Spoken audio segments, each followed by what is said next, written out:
첫 번째 뉴스입니다. 유럽중앙은행 ECB 부총재가 인플레이션 압력 속에서 통화 정책을 점진적으로 움직일 필요가 있다고 밝혔습니다. 루이스 데 구언더스 ECB 부총재는 한 심포지엄 연설에서 3분기에 순자산 매입을 일찍 완료한 후 경제 전망에 따라 첫 금리 인상을 단행할 것이라고 말했습니다. 중국이 경기 부양을 위해 대출 우대 금리를 올해 들어 두 번째로 인하할 것이라는 전망이 나왔습니다. 한편 골드만삭스는 코로나 봉쇄 정책 부작용으로 중국의 올해 GDP 성장률 전망치를 4% 하향 조정했습니다.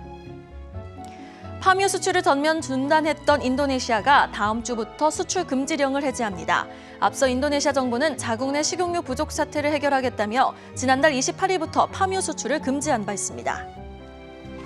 세계은행이 우크라이나 전쟁으로 인한 식량 안보 위기를 막기 위해 300억 달러, 우리 돈 약 38조 원을 지원할 계획이라고 밝혔습니다.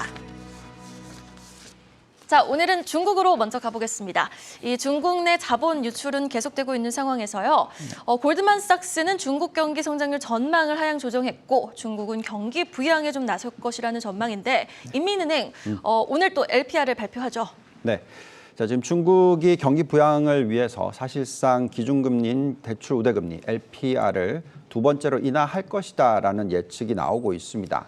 지난 19일 블룸버그 통신이 이카노미스트 19명을 대상으로 설문조사를 했는데요. 11명이 3.7%에서 0.05% 내지 0.1%포인트 정도 인하할 가능성이 있다라고 전망을 하고 있습니다. 결국 경제 성장률이 지금 많이 하락을 하고 있어요. 중국 경제 성장률 한번 보시면은 올해 들어서 지금 4.8%로 떨어져 있습니다. 아까 말씀하셨듯이 골드만삭스는 4%대까지 떨어질 수도 있다라고 예측을 하고 있기 때문에 적극적인 부양 정책이 필요한 그런 시기다라고 말씀을 드립니다.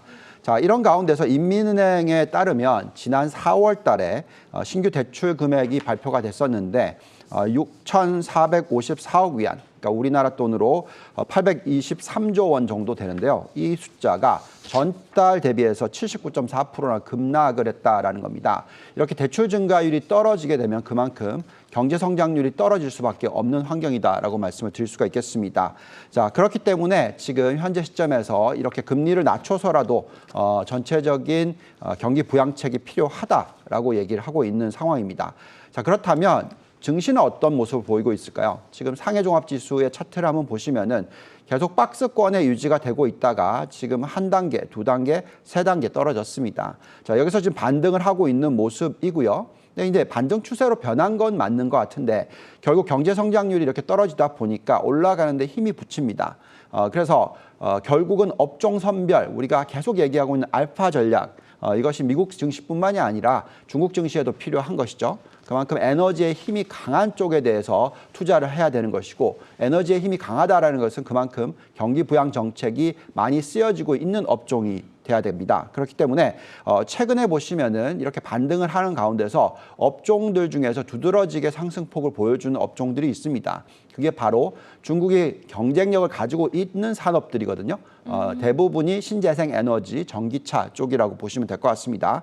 그래서 어제 지금 주가 흐름을 한번 보시면은 중국의 신재생 에너지 업종이 증시는 겨우 한 0.3% 정도 올랐는데요.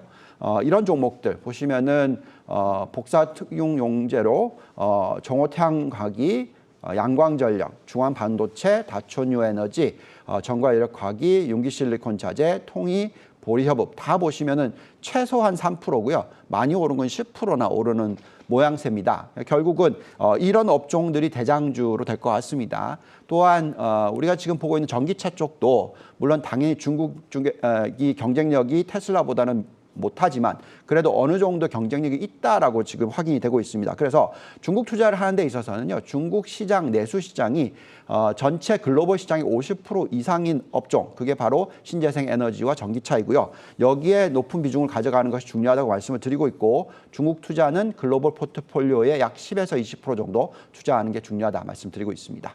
네, 중국 증시 상승 여력 충분하고 그 안에서도 알파 전략이 유효하다라고 말씀해 주셨고요. 자, 다음은 세계 은행 뉴스죠. 세계는 식량과 에너지와 전쟁 중입니다. 세계은행의 식량 안보 해결을 위한 지원 소식인데요. 관련해서 투자자분들은 좀 어디에 주안점을 두면 좋을까요? 네. 자, 아까도 잠깐 얘기 나왔던 것 같은데 이제 농산물에 직접 투자하는 건 상당히 힘듭니다. 네. 지금 우선 식량 가격 지수를 보면서 말씀을 드리면은요. 여기에 나와 있듯이 지금 이 밴드로 놓고 보면 거의 꼭지에 와 있기 때문에 여기서 치고 올라가기보다는 이런 지원 정책들이 나온다면 오히려 하락할 확률이 더 높습니다. 그래서 그냥 원자재를 사는 것 중에서 농산물을 직접 사는 것은 굉장히 위험한 전략이 될 수가 있겠고요. 그래서 앞으로 이 식량 가격 지수가 어떻게 변하는지를 보면서 판단하는 게 중요하겠습니다. 자, 우선 세계은행이 우크라이나 전쟁으로 인해서 각국 식량 위기를 타개하기 위해서 300억 달러, 약 38조 원 원화로 지원할 계획이라고 지금 발표를 했습니다. 이 가운데서 120억 달러, 약 15조는 신규 산업용이고요. 나머지 180억 달러는 이미 승인이 났지만 아직 집행되지 않았던 부분에 있어서의 식량, 영양 관련 지원이 일어날 것이다라고 얘기를 하고 있습니다. 지금 사회산업이라든지 농업 지원, 수자원 관계 산업 등에 자금이 들어갈 것이다 얘기가 나오고 있고 또 아프리카, 중동, 동유럽, 중앙아시아, 남아시아 국가를 지원하는 데 사용된다라고 얘기를 하고 있습니다. 역시나 아까 보여드렸듯이 이 식량 가격 지수가 4월 달에 살짝 하락을 했습니다. 3월 달이 역대 최고점을 찍었었고요. 지금 하락했던 이유를 보고 있으면은 기름이나 뭐 해바라기 기름, 콩기름 이런 쪽이 약 5.7% 하락을 했고요. 또 곡물 가격이 최고치에서 살짝 하락하면서 이런 방향성을 좀 보여주고 있습니다. 이런 식으로 계속적으로 이제 빈곤계층이라든지 식량 지원을 하게 되면 결국은 식량 가격이 계속 올라가기보다는 어느 정도 좀 안정을 찾을 수 있다라고 생각이 듭니다. 자, 이런 가운데서 우리가 이제 투자를 하는 방법에 있어서는 결국은 이 원자재 가격 쪽이 좀 떨어지거나 안정을 찾았을 때 수혜를 받을 만한 종목을 골라보는 게 중요하겠습니다. 대표적으로 우리는 스타벅스라든지 디어 같은 종목에 대해서 관심을 두고 있는데요. 스타벅스가 계속 변동성이 심했죠. 중국에 대한 어떤 소매 판매가 잘 안 일어날 수 있는 걱정들이 있었습니다만 지금 보시면은 상대적인 매력도가 상당히 높다라고 나옵니다. 여기서 이제 추가적으로 커피 관련 가격이 올라가지만 않으면 즉 가격 정가를 할 수 있고 비용 자체가 올라가지 않으면 안정을 찾을 수 있다고 보여지고요. 여기 상승 여력이 지금 75% 정도 나오고 있습니다. 또한 농산물의 가격을 계속 낮추려고 하면 그만큼 농기계의 중요성이 필요합니다. 그거에 따라서 디어 같은 종목은 상당히 매력도가 있다라고 나오고요. 저희가 들여다봤을 때 상승 여력이 한 58%, 적정 가격이 581달러 정도가 나오고 있습니다.